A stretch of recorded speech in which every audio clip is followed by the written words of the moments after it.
Welcome, everyone. I'm Brett Iverson, Vice President of Investor Relations. This is the 7th in our series of quarterly videos focusing on strategic areas that are top of mind for our investors. Today's discussion will focus on digital advertising, including LinkedIn marketing solutions and Microsoft search, ads, and news business. We brought together two of our key leaders to answer your most frequently asked questions. We have Rob Wilk, CVP in the search, ads, and news business, and Tomer Cohen, SVP and Chief Product Officer for LinkedIn. As always, we welcome any feedback on specific topics, the format, or other suggestions you might have after you view the video. Please reach out to our investor relations team directly with any feedback. With that, let's kick things off. Thank you both for being here. Maybe to help frame it, maybe we can start by talking about the digital advertising landscape and how it's evolved over time and how Microsoft fits into that. And Rob, maybe you can start us off. Yeah, thanks a lot, Brett. Appreciate it. I've been in this business a very long time, and what's interesting about the digital landscape is just the constant change and evolution that you see in the business for a business that's really, truthfully only about 25 to 30 years old. And with those changes always comes new ideas, new innovations, new surface areas for digital advertising. But maybe just for the most relevant part, I think, for all the folks here is like, what's happening sort of recently, let's call it the last few years. And what we have seen is, the continued shift of advertising dollars going more and more digital that continues to grow, especially when, we've been through the scenario that we've been through over the last few years with a global pandemic and some, uncertain economic times. So you have that kind of trend that's happening. And then on the other side of that, you have, increased scrutiny and increased regulation. More and more calls for consumer privacy. So advertisers have to sort of manage all of that. And we are a huge part of helping to kind of, shepherd them along the way. So if you think about it from, all the regulatory areas like GDPR and CPRA, changes around how cookies are used, all of those things, quite honestly, I think will help the digital industry, change for the better.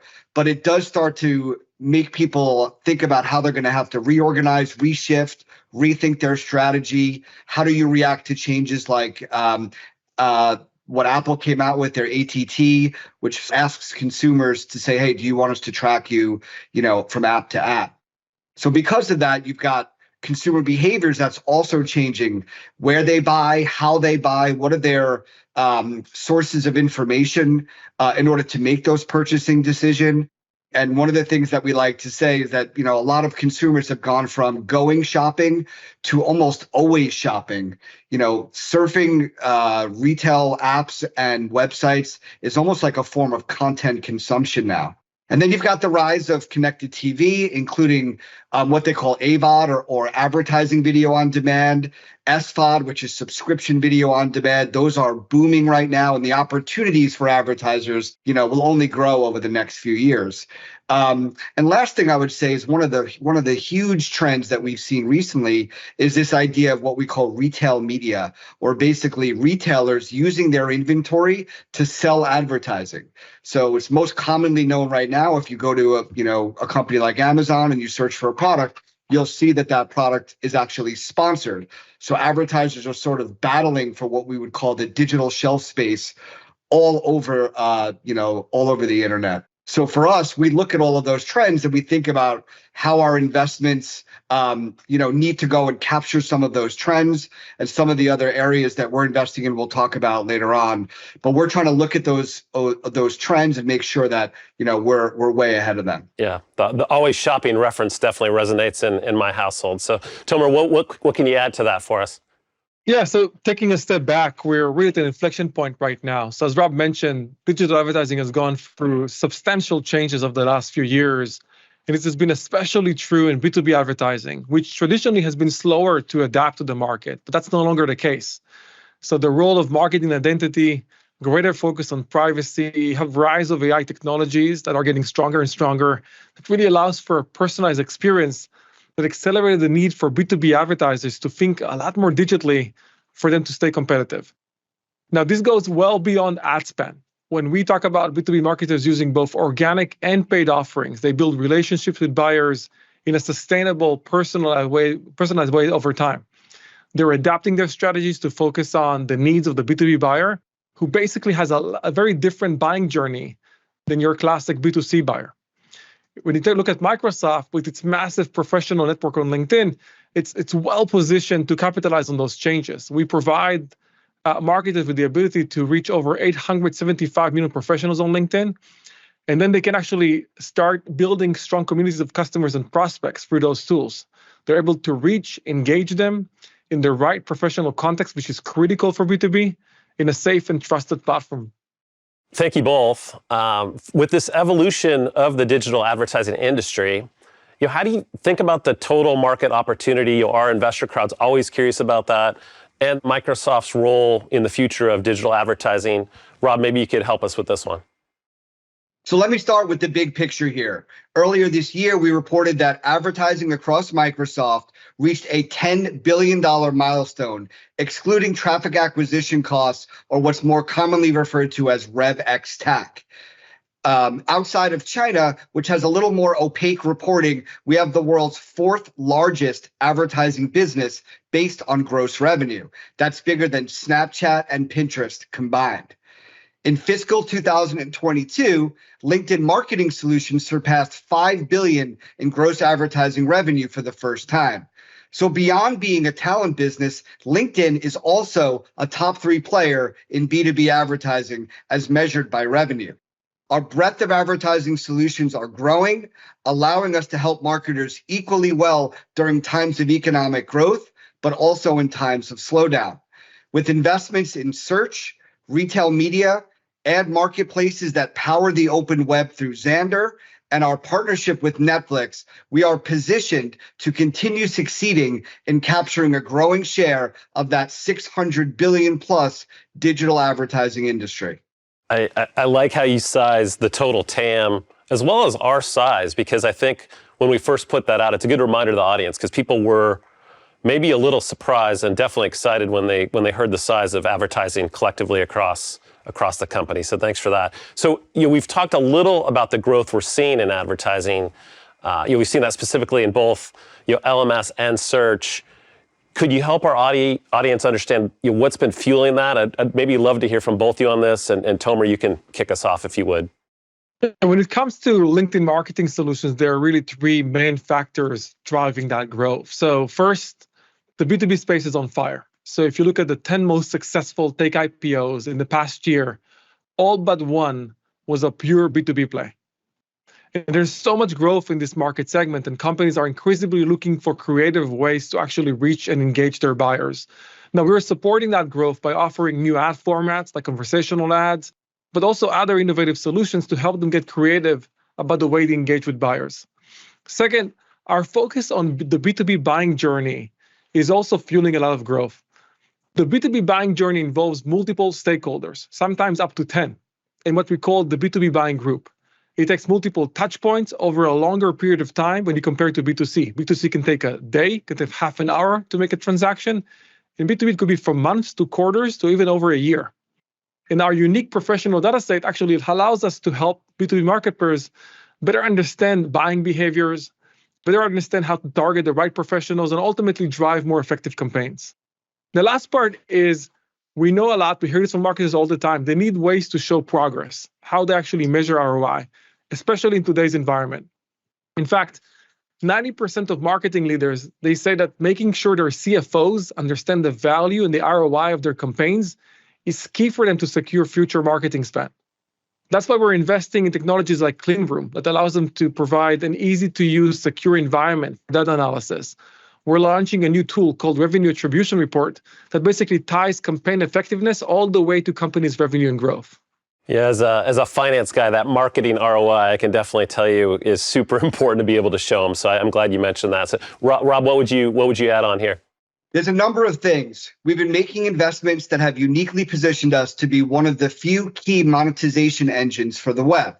First, we're building on a strong and growing foundation to deliver very differentiated online experiences, serving consumers wherever they are and however they spend their time, regardless of the platform, the device, or the experience. And Windows is key to how all of this comes together. orienting offerings around people in service of their everyday tasks.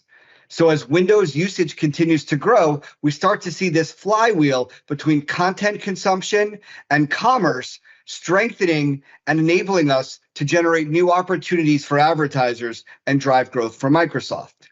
So I tend to think about it like this. The more people we have using Windows, the more people we'll have using Edge, which is our browser. And the more people that use Edge tend to keep Bing as their default search engine and Microsoft Start as their personalized content feed. So the more people we have in the Microsoft ecosystem, that just gives us more opportunities for us to monetize engagement. Next, we have the international expansion of our products and services. We're significantly expanding our coverage this year by over 100 markets in this year alone for a total of 131 markets. That is 4x where we were just a year ago. And that unlocks new supply and delivers better service for our clients. We also launched in Japan, which is one of the largest advertising markets in the world. And actually, Japan is number 3 in terms of e-commerce spend. So there's a lot of opportunity for us to grow there. Then there's acquisitions like Xandr, combining Microsoft's technology and audience intelligence, which is how we describe how we apply machine learning to combine search and web activity with LinkedIn and demographic profiles, all while following strict privacy standards. So if we do all this, combining this with Xandr's data-driven platform for advertising on the open web, we can deliver better results for advertisers as well as strengthen monetization for publishers. And we're building new supply partnerships.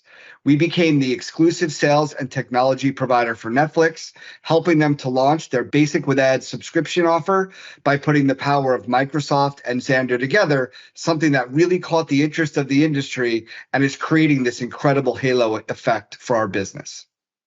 Yeah, my team, we definitely got a few calls when the Netflix deal was announced, so that was exciting. Even just the broader expansion, I think people get the ecosystem, but just the rate at which we're expanding technology markets, et cetera, I think maybe a surprise to some people, so I'm glad you're able to take us through it. It might also be helpful to our investors and analysts for each of you to break down the business model. So maybe we start with search. How should our investor audience and shareholders broadly think about the business model? Rob, we'll start with you, and then Tomer can do the same. Yeah, so Microsoft's growth and revenue strategies, basically think of it as it's organized into 10 what we call customer solution areas that really define how the company does its marketing and its selling. These customer solution areas are defined in the context of a technology reality, a world made up of a few public clouds and billions of devices connecting to those clouds to create an intelligent edge. So one of those is search, ads, and news. And together with LinkedIn Marketing Solutions, that's how we're going to go after that $600 billion advertising opportunity. To make money, we generally power ad marketplaces underpinned by advertising technology and audience intelligence that bring together demand and supply in a live auction. These marketplaces help businesses monetize the audiences coming to their website or app, and marketers connect with those audiences at massive scale. One example would be we have a marketplace to help marketers connect with audience across Microsoft's owned properties, but also across key partner sites. We also run marketplaces that help anyone on the open web buy and sell ad inventory, supporting publishers and marketers alike. And then lastly, we empower retail partners to build and run their own custom ad marketplaces, creating new streams of revenue that is very high margin, while those retailers can retain ownership of their own data. Helpful. Maybe, Tomer, we do the same on your end? Yeah, so when it comes to LinkedIn Marketing Solutions, we connect our 875 million professionals with brands who want to reach them. And we aim to create value on both sides. We aim to help our professionals discover new products, new services, and even new career opportunities.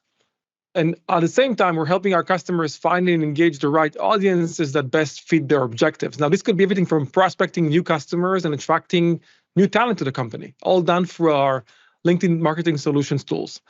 Now, this could happen either on the LinkedIn app. For example, as you scroll through the feed, you'll see sponsored updates in the feed itself, or it can happen across our B2B audience networks, across the whole internet.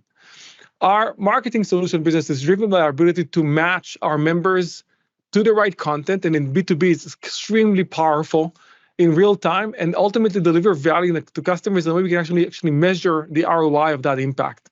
And as we continue to innovate in B2B marketing, we're really focused on writing a new playbook for marketers, creating great customer experiences at scale, but also expanding our partner ecosystem while always prioritizing data security and fostering trust between our members to our customers. Got it. Thank you both. So maybe to check in where we're at. So we have two large businesses at scale within Microsoft. How do you and how do we think about integration opportunities between LMS and search? Maybe Tomer, you could help us with this one. Yeah, and this is an area we are excited about and we're actively investing in. So the platforms and businesses complement each other really well in several ways. They operate across different surfaces, from desktop to mobile, from feed consumption to search intent, and they operate across multiple customer verticals, from B2C to B2B. And we're focused on integrating several key capabilities across demand of ads, supply of ads, and intent signals when it comes to being more powerful with ad matching. So for example, some of the solutions we're already working on, they include identity matching across Microsoft properties. It's about how we're enhancing the LinkedIn B2B audience network, and we're helping our advertisers benefit from that expanded scale. Today, already, Microsoft advertising clients can have the ability to target based on LinkedIn demographics. And we're also helping LinkedIn advertisers drive better efficacy through Bing search data. So many changes in the consumer privacy landscape, as Rob walked through before. Our teams are working together very closely to further improve identity matching using privacy-first approaches to provide much better value for customers with enhanced signal sharing across all Microsoft properties. Overall, we're planning to continue to invest in these integrations, explore how we can expand the audience network into new formats like adding in-stream and connected TV, ultimately make it more available for the Xanarec acquisition, also for the Netflix partnership as well. Helpful context. Thank you so much. So what unique assets, or capabilities, do we have at Microsoft that drives a strategic advantage in this space? And again, I'd love to hear from both you and Rob. Maybe you kick us off on this one. This is one of my favorite questions to answer because nice. if you think about it, there are very few companies that can match what we offer. Tomer touched on it. We have the benefits of a very large scaled search engine. But remember that we are not a purely ad-supported company. And that means that while we are very focused on growing our business, Microsoft's diversified portfolio offsets some of that risk, allowing us to make smarter decisions where we don't always have to feel like we have to rush and be the first in market, because we want to make sure that if we're going to make changes that impact our clients, that we do it thoughtfully and we do it with the long term in mind versus always fighting for short-term gain. And I think that approach has helped us build a very steadily growing, viable and durable business that for the last 3 quarters has actually outperformed the market leader. And that buys us a lot of credibility with our clients and all of our partners alike. And I think that whole story end to end is what makes us, really unique. Thanks, Rob. And I'm glad you highlighted the outperformance. Our audience is always asking us about that, so it's a good reminder. Tomer, maybe you could add on this topic as well. Yeah, so as I mentioned before, one of our core differentiators is how well we understand and know the complex B2B buying journey and how we help marketers simplify it in their campaigns. So unlike in B2C, where marketers are trying to reach one buyer usually with an immediate need, when it comes to B2B marketers, they have to build a relationship with multiple decision makers. It could be from 6 to 10 and even more people. It's across various stages of their buying journey over what could be a very long period of time, from months to quarters and over a year, to drive strong results. And we help B2B marketers understand how, when, and where to reach their audiences. So for example, we're rolling out group identity for B2B, basically a solution that harnesses LinkedIn's first-party data so we can group members based on their shared interests, like seniority and industry. Finally, it's about how we help marketers show impact. And our tools like our revenue attribution report really brings together marketing efforts and results together with CRM data to help demonstrate the impact those campaigns are having on the company's growth and success. Your privacy, it's a topic we hear about, and it's a top concern, I think, when it comes to digital advertising. It's become much more challenging to reach our audience through digital advertising. How are we handling these shifts, and what's Microsoft's overall approach to privacy? Love to hear from both of you. Tomer, maybe you could kick us off on this one. Yeah, when it comes to LinkedIn and across all of Microsoft, we're acutely aware of the importance of privacy, and especially when it comes to digital advertising. Rob mentioned the changes in cookies and IP data, and that presents challenges across the entire landscape. But it gives us the opportunity to rethink and actually start innovating our approach to reaching buyers. One of those key ways we're doing it is through what we call the group identity solution. It's specifically designed to preserve privacy while still addressing the needs of B2B marketing. And when it comes to the power of data, we're that close to 90% of B2B marketing leaders across the globe share that first-party data is the key one when it comes to their marketing strategy. It's a key differentiator for us, and we're committed to help customers use that data effectively and responsively. When it comes to evolving advertising capabilities such as lead gen forms and matched audience capabilities, those are designed to help customers better reach their target audience and expand the reach of their campaigns while maintaining member privacy throughout those journeys itself. Got it. Rob? This is another really important question, and let me frame it for everyone here, which is I mentioned that our ads business is a $10 billion per year business, but that's actually only a single-digit % of Microsoft's total revenue. Why do I tell you that? Because we don't have the luxury of paying lip service to privacy.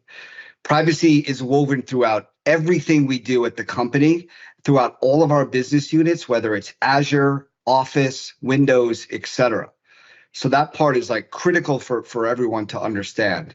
As Tomer mentioned, we certainly believe that first-party data strategies and trusted direct consumer relationships will be key for brands and publishers, and we're continuing to support first-party data capabilities alongside scale industry ID solutions that don't rely on any type of identifier at all. So with Xandr, as an example, we offer a comprehensive suite of identity and advanced data solutions. For much of our Microsoft advertising business, this has allowed us to continue to deliver incredible performance for our clients. We have a lot of audience targeting options for advertisers that quite honestly won't be affected by some of the changes as we move into more of an IDFA and cookieless world, because they're first-party ID-based solutions. So overall, we actually think we're incredibly well-positioned to not only help advertisers reach their target audiences, but do it even when signal becomes more opaque because we have such a vast first-party data asset and industry-leading AI capabilities. Yeah, that's super helpful. I think the bigger thing I always think about, your trust is so foundational to everything we do here, and privacy is just another great example of it. So, we spoke a little bit about the journey at the beginning, but one of my favorite questions to ask again as we get towards the end, but you're talking about what's next. What are the strategic areas we're invested in? What would each of you highlight? And Rob, maybe we can start with you. Yeah, I think I would start with we're going to continue to accelerate our investments in our retail media business.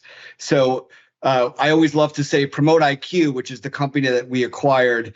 That's the biggest name in retail media that many of you have never heard of, because what PIQ does is they power retail media programs for some of the largest names in retail globally. Home Depot, the Otto Group, which is a huge retailer in Germany, Kroger, Sephora, and many more. Microsoft Advertising is the only business that's building an end-to-end solution in retail via the Promote IQ retail media platform.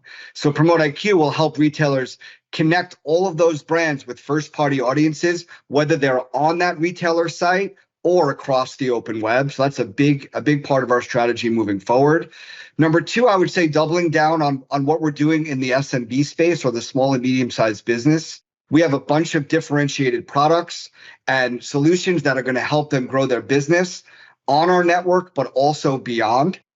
Just this past September, we launched a new product targeted at these small and medium businesses called Smart Campaigns with Multi-Platform. Simply put, this allows small and medium-sized businesses who we know don't have a lot of time They can manage their campaigns with us with very little work, but it also allows them to syndicate those campaigns to other channels like Google, Facebook, Instagram, and all.